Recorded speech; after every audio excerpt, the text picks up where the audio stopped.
तो हमने स्टार्ट किया था प्रैक्टिस सेट 1.5 जिसके लेक्चर 1 में हमने क्वेश्चन नंबर 1, 2 और 3 को देख लिया था, जिसमें हमने समझा था कि वर्ड प्रॉब्लम्स को पढ़ के इक्वेशंस को किस तरह से पहले हम लोग फॉर्म करेंगे, क्योंकि पिछले 4 प्रैक्टिस सेट से स्टार्टिंग से ही हम लोगों को क्या हो रहा था, इक्वेशन दे दिया जा रहा था और उसमें हम लोग अपने मेथड्स को यूज़ करके इक्वेशन सॉल्व करके एक्स और वाई की वैल्यूज़ को फाइंड करते थे। लेकिन प्रैक्टिस सेट 1.5 में आपको इक्वेशन दिया हुआ नहीं था, आपको इक्वेशन बनाना पड़ रहा था जो भी वर्ड प्रॉब्लम्स दिए हुए हैं उनके कंडीशंस को पढ़ के।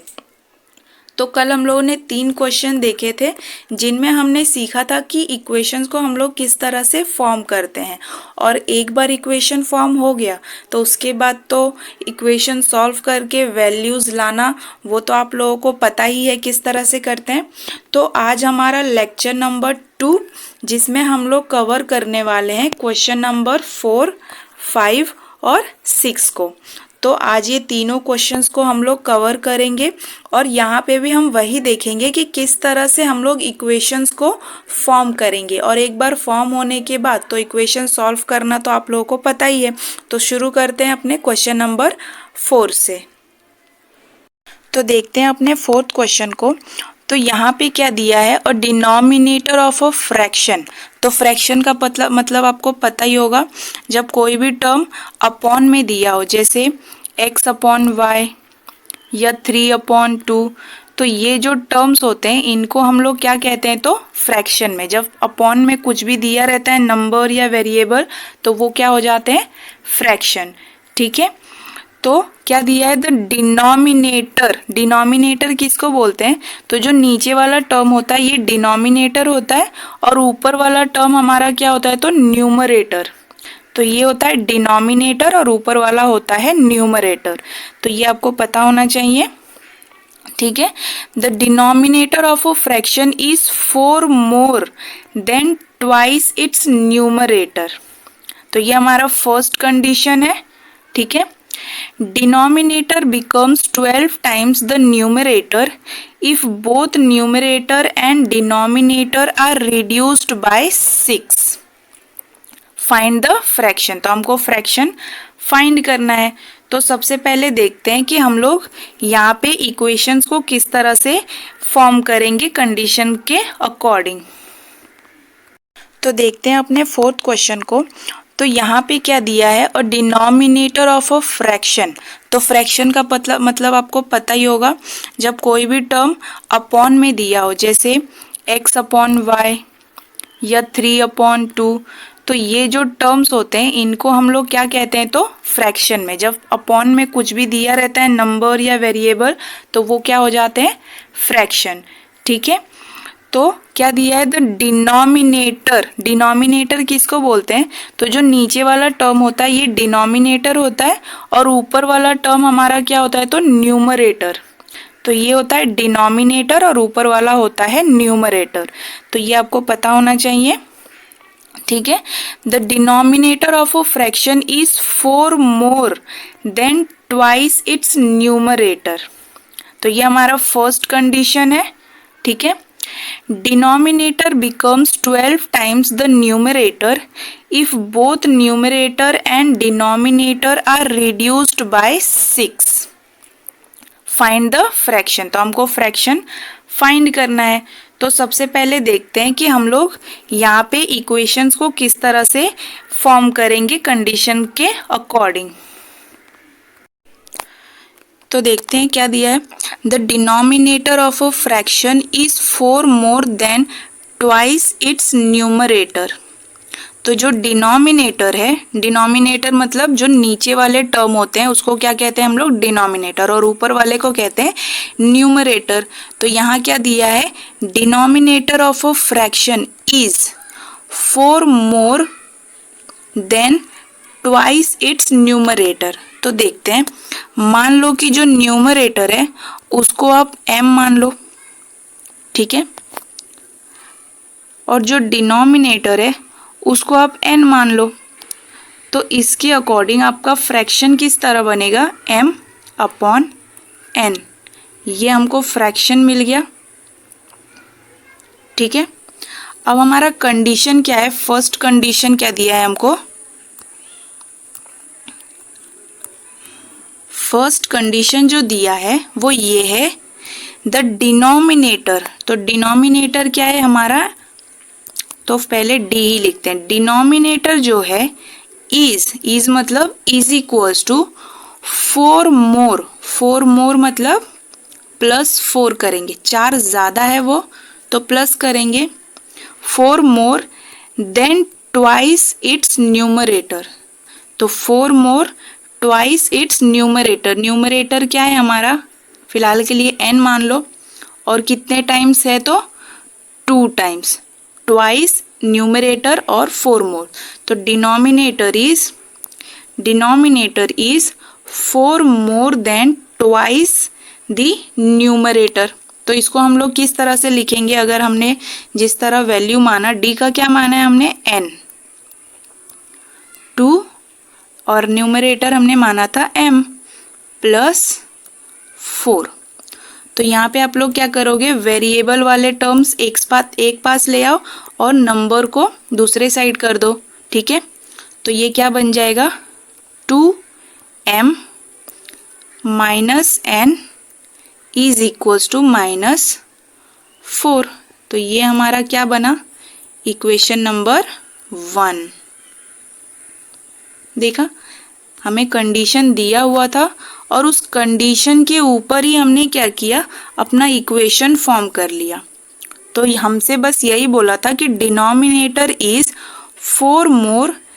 तो 4 मोर का मतलब क्या है, प्लस ही यूज करोगे, लेस बोला रहता तो माइनस यूज करते, और जब ट्वाइस थ्राइस इस तरह से बोलता है ना, 2 टाइम्स 3 टाइम्स, तो उस समय हम लोग क्या करते हैं, मल्टीप्लिकेशन करते हैं। तो denominator is 4 more than twice its numerator. तो इसमें हमें बस यही करना था, तो हमें अपना एक इक्वेशन मिल गया, ठीक है। अब ये दूसरा कंडीशन देखो क्या बोला है, तो दूसरे कंडीशन को अगर आप अप्लाई करो, सेकेंड कंडीशन को यूज करके अब इक्वेशन फॉर्म करते हैं। तो सेकेंड कंडीशन क्या है हमारा, denominator becomes 12 times the numerator. तो denominator becomes 12 times the numerator if both the numerator and the denominator are reduced by 6. तो देखो डिनोमिनेटर क्या है हमारा n, डिनोमिनेटर हमने n माना और न्यूमरेटर हमने क्या माना था m। तो कितने टाइम्स रिड्यूस करना है आपको, both the numerator and denominator, ठीक है, बोथ बोला है, both numerator and denominator are reduced by 6। तो न्यूमरेटर को भी 6 से रिड्यूस करना है और डिनोमिनेटर को भी क्या करना है, 6 से रिड्यूस करना है। तो रिड्यूस का मतलब क्या है, माइनस करेंगे हम लोग, तो न्यूमरेटर भी और डिनोमिनेटर। तो देखो डिनोमिनेटर को भी हमने 6 से रिड्यूस कर दिया और न्यूमरेटर को भी। अगर नहीं ऐसे समझ में आ रहा है तो देखो डिनोमिनेटर को 6 टाइम्स रिड्यूस कर दो और न्यूमरेटर को भी 6 टाइम्स रिड्यूस कर दो। अब क्या बोला है, denominator becomes 12 times the numerator. तो क्या हो जा रहा है, ये हमारा न्यूमरेटर है और डिनोमिनेटर क्या बन जा रहा है, 12 टाइम्स बन जा रहा है न्यूमरेटर का। डिनोमिनेटर बन जा रहा है 12 times of numerator when denominator and numerator both are reduced by 6। तो ये हमें मिल गया एक। अब इसको सिंप्लीफाई करोगे किस तरह से, तो इस वाले टर्म को देखो, ठीक है, इसको हटाते हैं।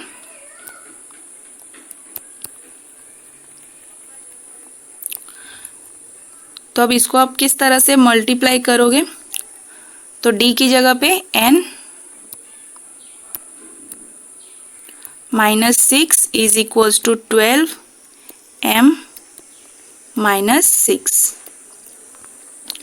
तो n minus 6 is equals to 12 into m, 12m minus 12 6 ज़ा 72।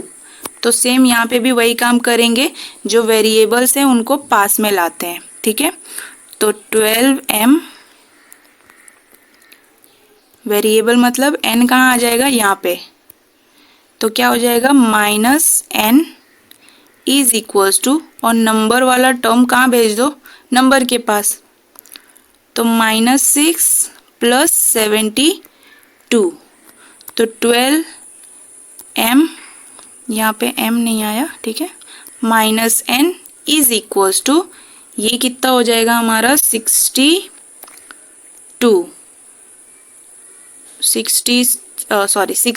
हो जाएगा। ठीक है, 66।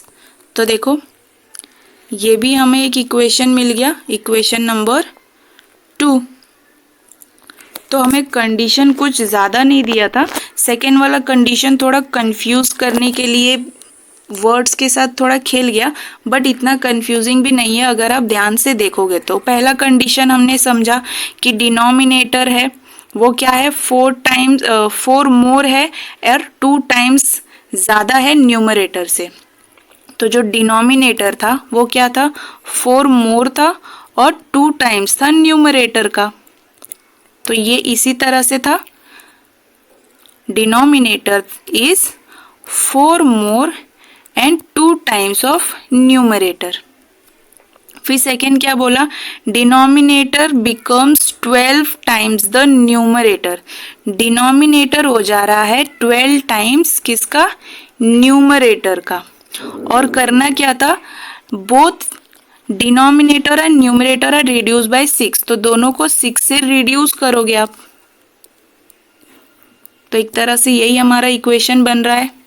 फिर इसको जब हम आगे सॉल्व करते हैं तो हमें इक्वेशन मिलता है। ठीक है, तो हमने देखा किस तरह हमको इक्वेशन नंबर 1 मिल गया और इक्वेशन हमारा 2 मिल गया। तो इक्वेशन मिलने के बाद आगे सॉल्व करना तो हमें पता ही है, तो देखते हैं उसको भी। तो देखो किस तरह हमें दिया था, हमने मान लिया कि let numerator be m and denominator be n। तो न्यूमरेटर को हमने m माना और डिनोमिनेटर को हमने n माना, तो फ्रैक्शन क्या बनता है हमारा, m/n, ऐसा बन रहा है fraction. According to the first condition, पहले कंडीशन के अकॉर्डिंग हमें क्या दिया था, denominator is 4 more than twice the numerator. तो हमें एक इक्वेशन मिल गया था, इक्वेशन नंबर 1 हमारा। फिर सेकेंड कंडीशन हमारा क्या था कि डिनोमिनेटर भी 6 लेस है और न्यूमरेटर भी 6 लेस करना था हमको। और डिनोमिनेटर क्या है, बिकम्स 12 टाइम्स द न्यूमरेटर। तो ये भी हमने देखा था कैसे हम लोग फॉर्म करेंगे। तो जब हमने इक्वेशन को सिंप्लीफाई किया तो हमें एक नया इक्वेशन मिला, इक्वेशन नंबर 2। ठीक है, तो अब यहाँ पे इक्वेशन 1 को देखो और इक्वेशन 2 को देखो। तो यहाँ पे हमें क्या दिख रहा है, जो n वाला टर्म है इसको हम लोग इजीली एलिमिनेट कर सकते हैं। तो यहाँ पे साइन सेम है, तो साइन सेम का मतलब सबट्रैक्ट, SS साइन सेम तो सबट्रैक्ट। तो हमने सबट्रैक्ट किया तो n से n कट गया, ठीक है, और 12 में से 2 गया तो कितना बचा, 10, और 66 + 4, भले हम लोग सबट्रैक्ट कर रहे हैं लेकिन ये -4 में है, और 66 भी क्या हो गया, सबट्रैक्शन की वजह से साइन चेंज हुआ तो माइनस हो गया, तो माइनस, और ये क्या हुआ -70, बिगर नंबर साइन 70, तो m की वैल्यू हमको क्या मिल गई, 7। अब m की वैल्यू हमने किसी इक्वेशन में रख दिया, इक्वेशन 1 में हमने रखा, तो इक्वेशन 1 हमारा क्या था, देखो 2m - n = -4। तो इक्वेशन 1 में जब हमने m की वैल्यू रखी तो हमें क्या मिला, 2m - n = -4। तो m की जगह पे 7 रखा हमने, तो हमें क्या मिली, n की वैल्यू मिल गई 18। ठीक है, 19 नहीं, m की वैल्यू हमको मिल गई 18। अब क्या है, देयरफॉर रिक्वायर्ड फ्रैक्शन, तो हमें रिक्वायर्ड फ्रैक्शन जानना था। तो हमारे पास देखो m बराबर हमको कितना मिल गया, तो m बराबर हमको मिला 7 और n हमको मिल गया 18।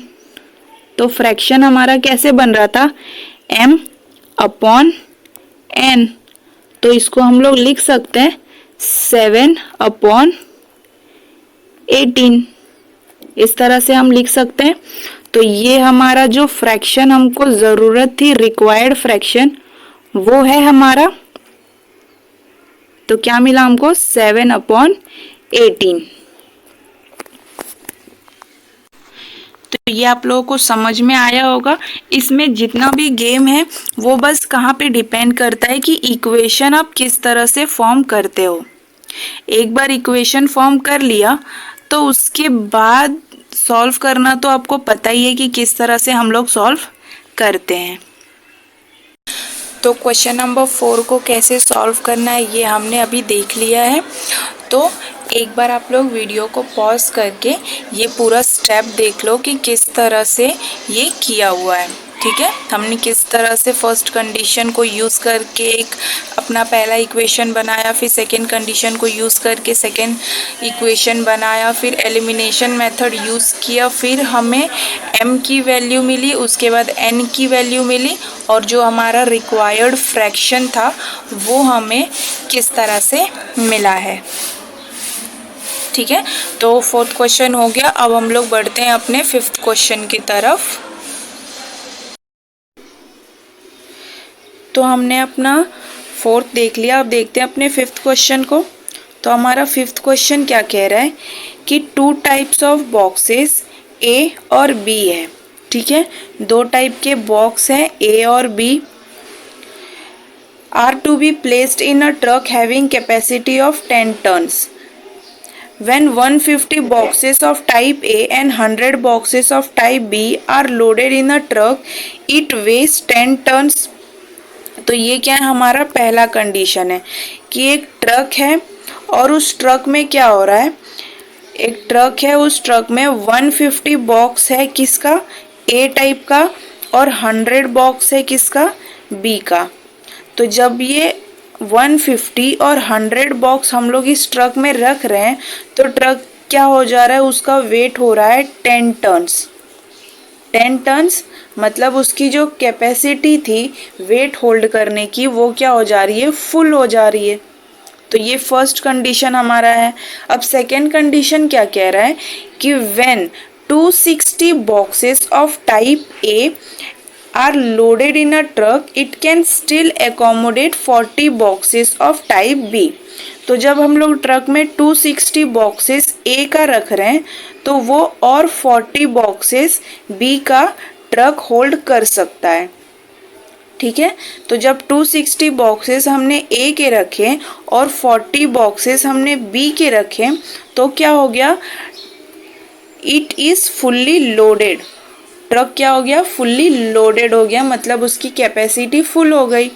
Find the weight of each type of boxes. तो जो ईच टाइप ऑफ बॉक्स मतलब A और B दोनों का वेट क्या करना है, हमको पता करना है। तो अब दोनों का वेट पता करने के लिए हमको क्या करना पड़ेगा, पहले तो इनके वेट को अज्यूम करना पड़ेगा। तो अज्यूम कैसे करते हैं, जैसे हम लोग हमेशा करते हैं, मान लो जो वेट है A बॉक्स का वो है M, ठीक है, और वेट है B बॉक्स का वो कितना मान लेते हैं हम लोग, N। तो weight of A box M है और weight of B box N है। तो पहला कंडीशन हमको क्या दिया है, when 150 type of A, 150 boxes of A है। तो अगर एक बॉक्स A का एक बॉक्स M है तो 150 बॉक्सेस कितने होंगे, तो 150 M ये हो गए। अगर एक बॉक्स M है तो 150 बॉक्सेस कितने होंगे, 150 इंटू M, तो ये A का हो गया। ठीक है, फिर बोला है कि 100 बॉक्सेस ऑफ B, और क्या बोला है, 100 बॉक्सेस ऑफ B, तो B है, तो B मतलब N कर देंगे। Are loaded in a truck, it weighs 10 tons. 10 tons मतलब उसकी कैपेसिटी पूरी हो जाती है। तो अब देखो 10 टन्स मतलब क्या होता है, 10 टन्स के लिए पहले आप समझो कि 1 टन बराबर कितना होता है। 1 टन बराबर होता है 1000 kg। ठीक है, तो 10 टन बराबर कितना हो जाएगा। 10 टन्स बराबर हो जाएगा 1000 इंटू 10 इज इक्वल्स टू 10,000। और किस में तो केजी में। तो 10 टन बराबर कितना होता है 10,000 kg। तो इसके अकॉर्डिंग हमारा फर्स्ट कंडीशन हम लोग बोल सकते हैं कि 150 बॉक्स किसके हैं एम के प्लस 100 बॉक्स एन के रखोगे तो ट्रक क्या हो जाता है 1000 kg के बराबर हो जाता है। 1000 मीन्स 10,000। ठीक है, 10 टन्स के बराबर हो जाता है। तो ये हम लोग बोल सकते हैं हमारा फर्स्ट कंडीशन था। सेकेंड कंडीशन क्या है कि जब 260 बॉक्सेस ऑफ टाइप ए है तो 260 बॉक्सेस ऑफ टाइप ए मतलब 260 एम और 40 बॉक्सेस ऑफ टाइप बी है।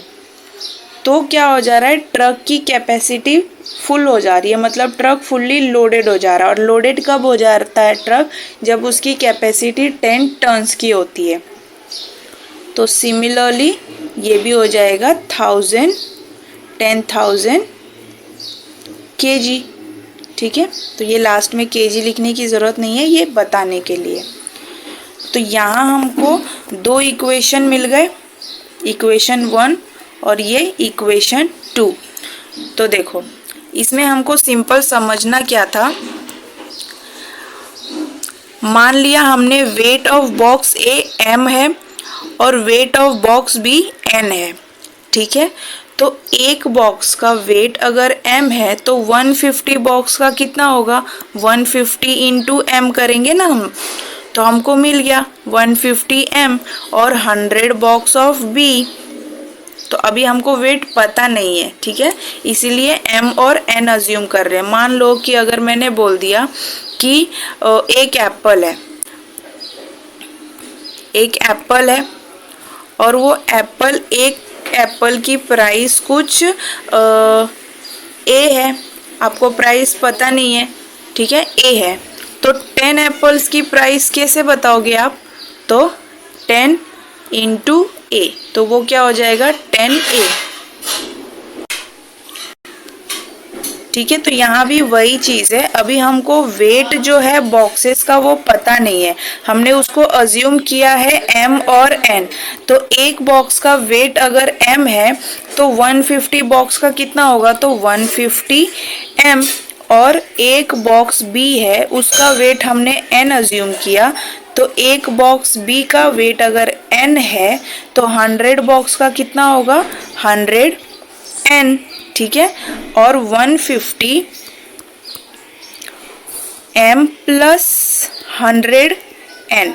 अब इसको हमने प्लस क्यों किया, क्योंकि दोनों बॉक्सेस क्या है साथ में रखी गई है, और जब दोनों साथ में रखे जा रहे तो ट्रक की कैपेसिटी कितनी हो जा रही है 10 टन्स, और 10 टन्स बराबर केजी में कितना है, तो 10,000।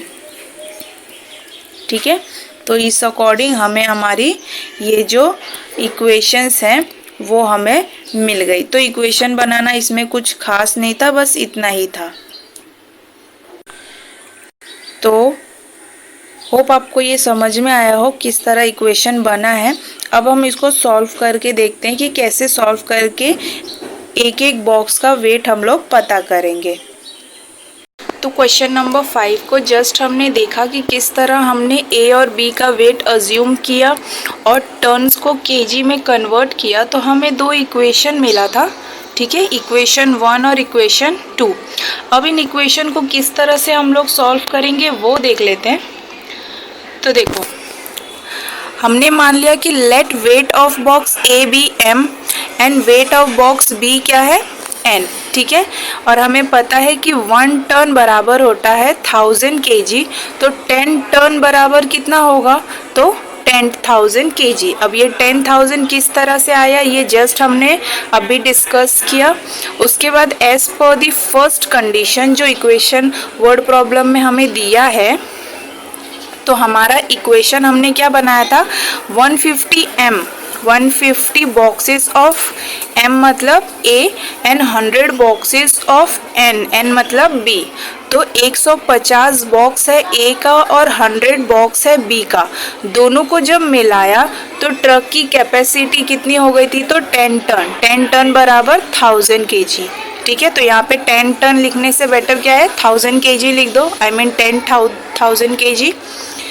फिर इसको क्या करना है, इक्वेशन को थोड़ा सिंप्लीफाई करना है। ठीक है, ये बहुत ज़्यादा बड़ा दिख रहा है नंबर्स में, तो इसको स्मॉल करने के लिए हमने क्या किया, बोथ साइड डिवाइड कर दिया। किससे, तो 50 से डिवाइड कर दिया।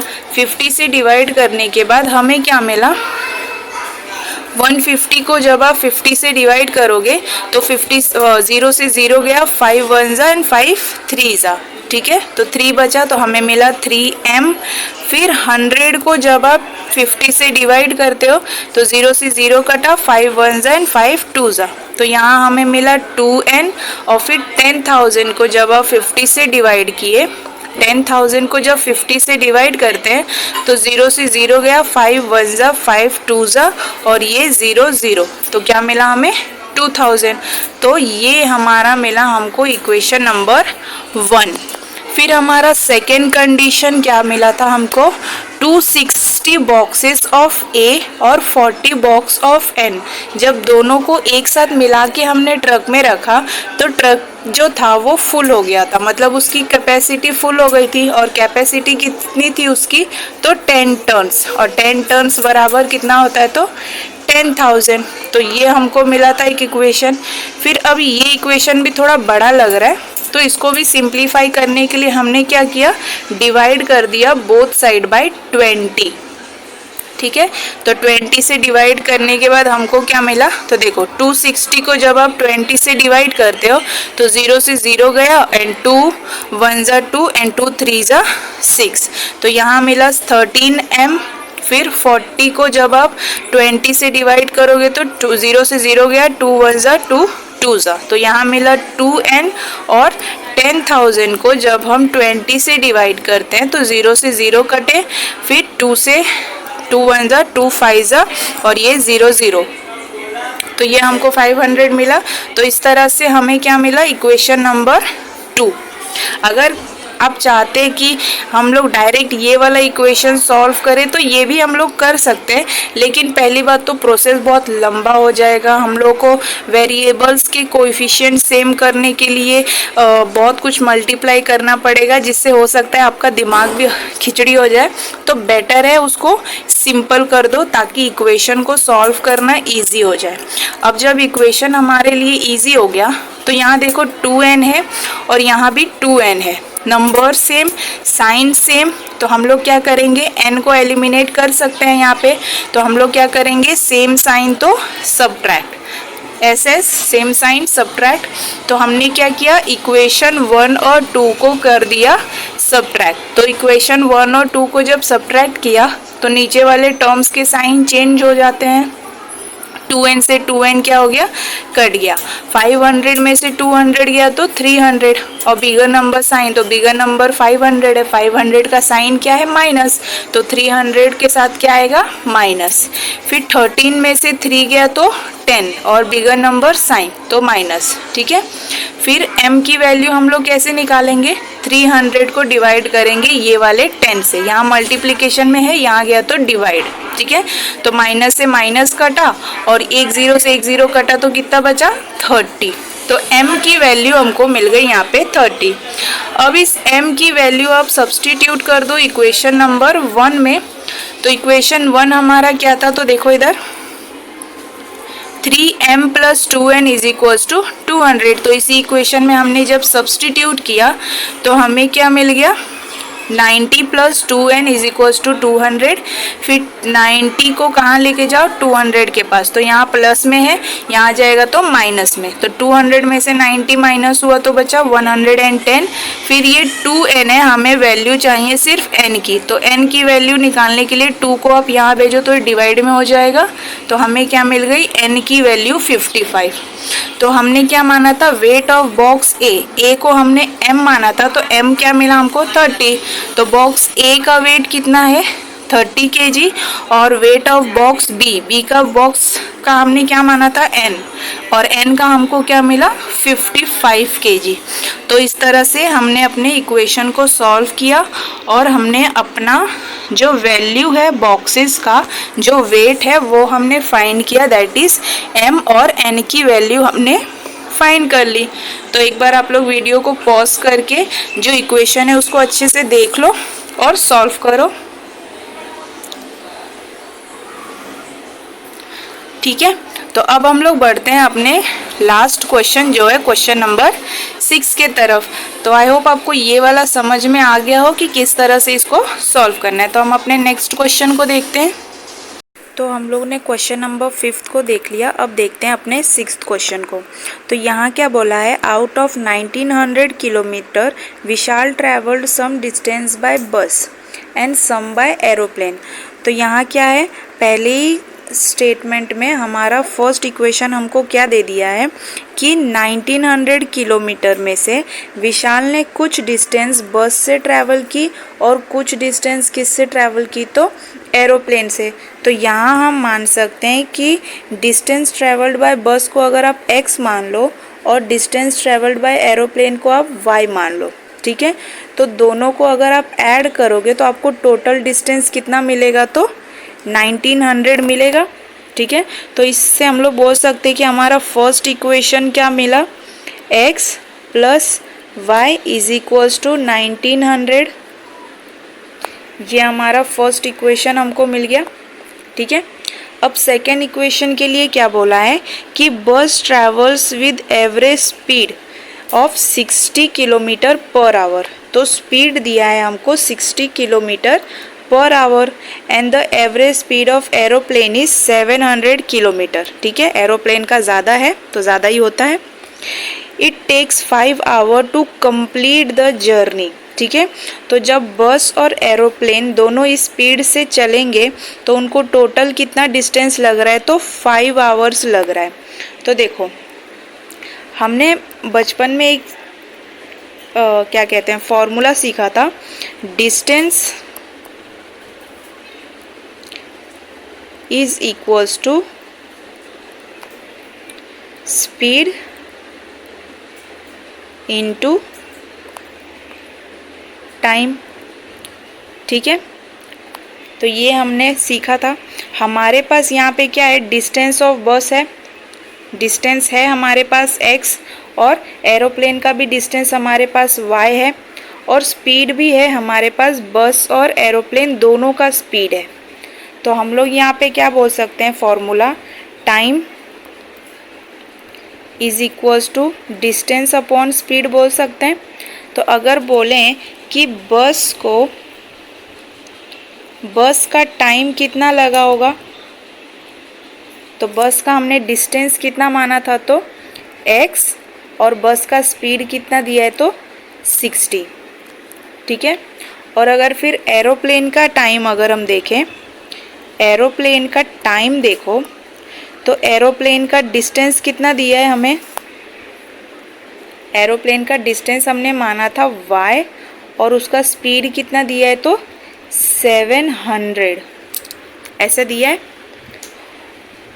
और दोनों को कितना टाइम लगा, तो 5 आवर्स लगा, दोनों को 5 आवर्स लगा। तो इससे हम लोग बोल सकते हैं हमारा एक x upon 60 plus y upon 700 is equals to 5। इस तरह से हम लिख सकते हैं कि नहीं अपना इक्वेशन, कि बस का टाइम प्लस एरोप्लेन का टाइम दोनों टाइम मिलाकर हमें कितना समय लगा, तो 5 आवर। यही तो बोला है हमारे इक्वेशन में, मतलब वर्ड प्रॉब्लम में, कि बस travels with the speed of 60, ठीक है। 60 के स्पीड से बस चल रही है और 700 के स्पीड से एरोप्लेन चल रही है, और कंप्लीट करने में जर्नी कितना समय लगा इनको, तो 5 आवर्स लगा, 5 घंटे लगे। तो इस तरह से हम लोग बोल सकते हैं डिस्टेंस हमको पता है बस और एरोप्लेन का, x और y हमने माना, स्पीड हमें पता है और हमें फॉर्मूला पता है क्या कि time is equals to distance upon speed. तो पहले बस का अगर आप टाइम निकालो, बस का टाइम निकालेंगे तो bus time is equals to distance upon speed, और डिस्टेंस क्या था, डिस्टेंस x था और स्पीड क्या था, तो स्पीड था 60। तो ये किसका था, बस का। वही अगर हम एरोप्लेन का लें तो एरोप्लेन का डिस्टेंस अपॉन स्पीड, तो एरोप्लेन का डिस्टेंस हमारे पास y था और स्पीड क्या था 700, और दोनों मिला के कितने घंटे में उन्होंने जर्नी को कंप्लीट किया, तो 5 आवर्स में। तो ये हमारा सेकेंड इक्वेशन हमको मिल गया। तो इस तरह से हमारा फर्स्ट इक्वेशन हमको क्या मिला था, तो x, रुक जाओ, x plus y is equals to 1900। ठीक है, तो x क्या है, बस का डिस्टेंस, और y क्या है, एरोप्लेन का डिस्टेंस। ठीक है, तो दोनों ने मिला के 1900 किलोमीटर्स कवर की। ठीक है, उसके बाद हमें क्या था, बस का टाइम, तो डिस्टेंस अपॉन स्पीड होता है, सिर्फ टाइम, हाँ, टाइम का फॉर्मूला क्या होता है, डिस्टेंस अपॉन स्पीड। तो हमें बस का पता है डिस्टेंस x और स्पीड पता है 60, और एरोप्लेन का पता है y और स्पीड पता है 700। तो दोनों ने मिला के कितने घंटे में कवर किया जर्नी, तो 5 आवर्स में। ठीक है, तो ये हो गया हमारा इक्वेशन नंबर 1। इसको इक्वेशन 2 करने से पहले हम लोग थोड़ा इसको सिंप्लीफाई करेंगे। कैसे, तो देखो हम लोग क्या करेंगे, क्रॉस मल्टीप्लिकेशन कर देंगे। ठीक है, तो 700 into x, 700x plus 60 into y, 60y upon ये हो जाएगा 60 इंटू 700। ठीक है, ये बचपन में हम लोग बहुत ऐसा हम लोगों ने सीखा है। फिर 700x plus 60y is equals to, जब ये वाला डिवाइड में है और यहाँ जाएगा तो क्या हो जाएगा, मल्टीप्लाई में, तो 5 इंटू 60 इंटू 700। ठीक है, अब जब आप सारे टर्म्स को देखो तो ये 10 के मल्टीपल्स हैं। ठीक है, तो हम लोग 10 से डिवाइड कर सकते हैं सबको। अगर इसको 10 से डिवाइड करो, इसको 10 से डिवाइड करो, और ये पूरे टर्म को 10 से डिवाइड करो, तो देखो एक ज़ीरो से एक ज़ीरो गया तो बचा कितना, 70x, प्लस एक ज़ीरो से एक ज़ीरो गया तो 6y इज इक्वल्स टू, यहाँ एक ज़ीरो से या तो इस ज़ीरो को काटो या इसको काट लो या फिर आप इसको काट लो। ठीक है, तो इसको कट कर देते हैं, तो ये हो जाएगा 5 इंटू 60 इंटू 70। ठीक है, अब किसी किसी बच्चे के दिमाग में आएगा कि यहाँ पे सब इस वाले ज़ीरो को क्यों नहीं कट किया और ये ज़ीरो को क्यों नहीं कट किया। तो देखो जब अगर ये दिया रहता 5 प्लस 60 प्लस 700, तब हम लोग क्या करते हैं कि ये जो 10 होता है ये सबके लिए होता है, क्योंकि ये अलग अलग टर्म हो गए प्लस में। लेकिन मल्टीप्लिकेशन में क्या होता है, ये टर्म सब क्या होते हैं, सिंगल होते हैं, इनको सिंगल टर्म माना जाता है। क्योंकि जब आप मल्टीप्लाई करोगे इसको तो आपको कुछ 21,0,0,0,0 कुछ ऐसा मिलेगा, तो एक सिंगल टर्म मिलेगा आपको। ठीक है, तो ये वाला तो चीज़ आपको पता होना चाहिए।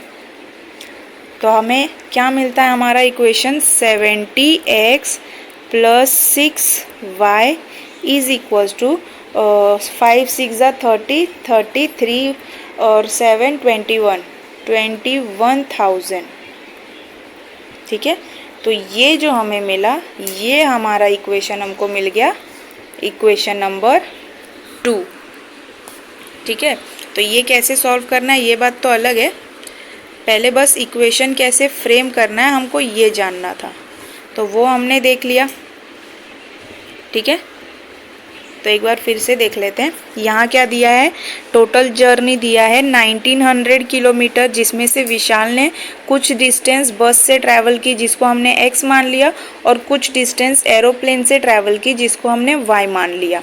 तो हमको हमारा एक इक्वेशन मिला, उसके बाद हमें पता है कि टाइम इज इक्वल्स टू होता है डिस्टेंस अपॉन स्पीड। तो डिस्टेंस हमको पता है बस और एरोप्लेन का, और स्पीड हमको दिया हुआ है, ठीक है। तो दोनों ने डिस्टेंस और स्पीड मिला के, मतलब एरोप्लेन ने और बस ने कितने घंटे में अपने जर्नी को कवर किया, तो 5 आवर्स में। तो उस हिसाब से हमने एक और नया इक्वेशन बनाया था यहाँ पे, ये इक्वेशन बना। फिर इस इक्वेशन में आपने क्रॉस मल्टीप्लाई किया, तो क्रॉस मल्टीप्लाई करने के बाद आपको एक नया इक्वेशन मिल गया था, जो हुआ इक्वेशन नंबर 2। तो अब इस इक्वेशन में आप लोग एलिमिनेशन मेथड यूज़ करके क्या फाइंड करना है हमको, हमें सिर्फ फाइंड करना है x की वैल्यू। अब सिर्फ x की वैल्यू ही क्यों, क्योंकि क्वेश्चन में हमें क्या बोला है कि विशाल ने ट्रैवल किया बस से, तो हमको वो डिस्टेंस फाइंड करना है। डिस्टेंस किसका, डिस्टेंस ट्रैवल्ड बाय बस, और बस का डिस्टेंस हमने कितना माना था, x, ठीक है। तो इसको देख लेते हैं। तो देखो हमने क्या माना, let distance travelled by bus be x and distance travelled by aeroplane be y, ठीक है। और टोटल डिस्टेंस कितना था, 1900 किलोमीटर। तो फर्स्ट कंडीशन हमारा क्या दिया था, डिस्टेंस ट्रैवल्ड बाय बस और डिस्टेंस ट्रैवल्ड बाय एरोप्लेन दोनों को ऐड करने के बाद टोटल डिस्टेंस कितना कवर हुआ था, तो 1900 किलोमीटर। तो ये हमारा इक्वेशन नंबर 1। फिर उसके बाद लिखा वी नो दैट, ठीक है, हमें पता है टाइम इज इक्वल्स टू होता है डिस्टेंस अपॉन स्पीड। ये होता है distance is equal to speed into time, ठीक है। तो स्पीड को जब आप डिस्टेंस के पास भेजोगे तो ये कैसे हो जाएगा, time is equals to distance upon speed. तो डिस्टेंस ट्रैवल्ड बाय मतलब बस से लिया हुआ टाइम और एरोप्लेन का लिया हुआ टाइम। तो बस ने जो टाइम लिया वो कितना था, तो distance x upon 60 kilometre per hour, तो ये बस का हो गया। और एरोप्लेन का टाइम क्या था, तो डिस्टेंस y और एरोप्लेन का स्पीड 700। तो ये हमने किया। अब दोनों ने कितने देर में कवर किया था, तो 5 आवर्स में, ठीक है। दोनों ने कितने देर में डिस्टेंस कवर किया था, तो 5 आवर्स में। तो फिर उसके बाद हमने क्रॉस मल्टीप्लाई किया, तो 700 x plus 60y upon 60 into 700, ये क्रॉस मल्टीप्लाई होता है और नीचे वाले आपस में मल्टीप्लाई हो जाते हैं। फिर नीचे वाला टर्म डिवाइड में है तो 5 के साथ जाएगा तो मल्टीप्लाई में हो जाएगा। फिर उसके बाद डिवाइड बोथ साइड हमने कितने से किया, तो 10 से डिवाइड करने के बाद हमें क्या मिला, 70x plus 6y is equals to 5 into 60 into 70, ठीक है। तो ये हमको मिला इक्वेशन नंबर 2। जब आपने सबको मल्टीप्लाई कर दिया 5 इंटू 60 इंटू 70, तो हमें क्या मिलता है, 21,000। उसके बाद इक्वेशन 1 को देखो, यहाँ पे हमको इक्वेशन 2 में 6y मिल रहा है और इक्वेशन 1 को हम लोग ने क्या कर दिया, 6 से मल्टीप्लाई कर दिया। अब 6 से क्यों मल्टीप्लाई किया, क्योंकि हमको y वाले टर्म को एलिमिनेट करना था, क्योंकि हमसे बस डिस्टेंस बस का पूछा है तो हमको क्या फाइंड करना है, x का। तो y को एलिमिनेट करने के लिए पूरे इक्वेशन नंबर 1 को किस से मल्टीप्लाई कर दिया, 6 से।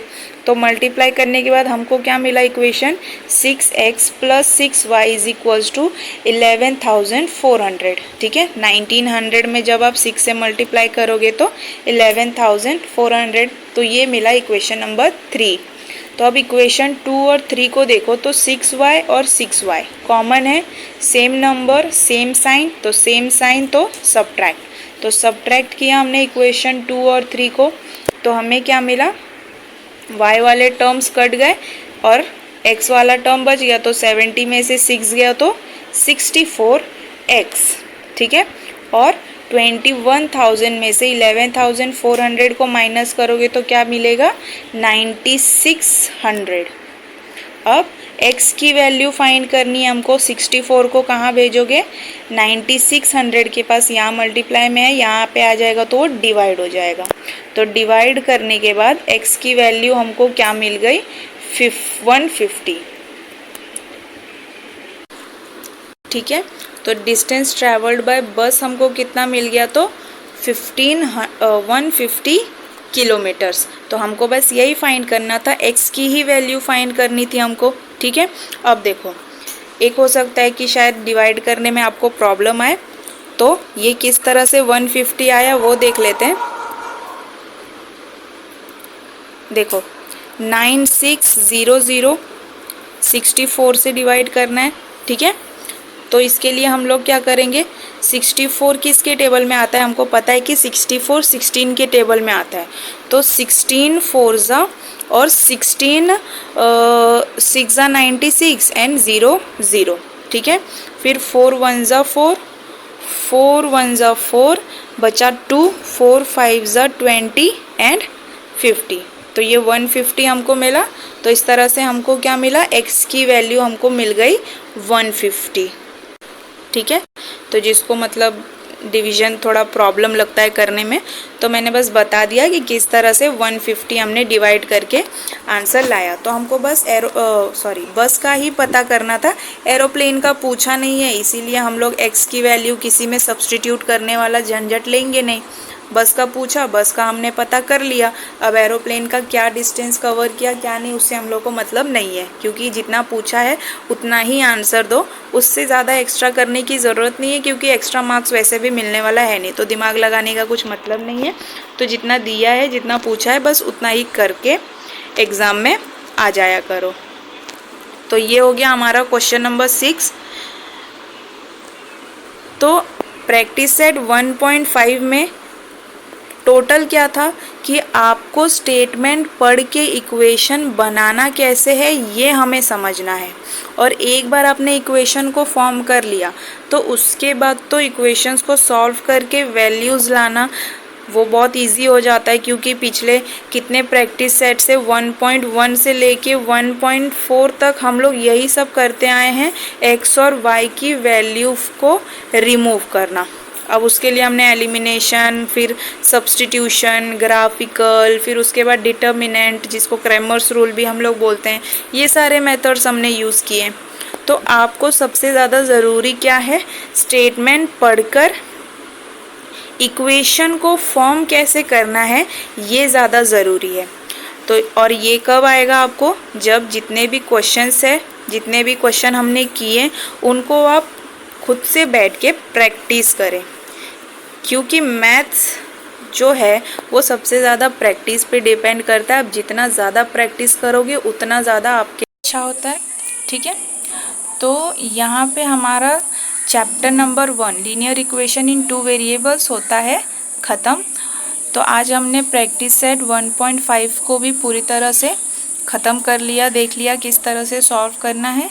तो एक बार आप लोग खुद भी इन सारे क्वेश्चंस को खुद से प्रैक्टिस करके भी ट्राई करना। ठीक है, फिर अब हम लोग मिलते हैं प्रॉब्लम सेट 1 से, जो चैप्टर नंबर 1 में दिए हुए हैं, तो वो हम लोग अपने नेक्स्ट वीडियो में कवर करेंगे, क्योंकि प्रॉब्लम सेट 1 जो है वो हमने अभी तक 1.1 से लेके 1.5 तक जितने भी क्वेश्चंस प्रैक्टिस किए हैं उन्हीं से रिलेटेड क्वेश्चंस, प्रैक्टिस क्वेश्चंस हमको दे दिए गए हैं प्रॉब्लम सेट में। तो उसको हम लोग अपने नेक्स्ट वीडियो में कवर करेंगे। Till then keep practising and keep learning. Thank you, bye bye.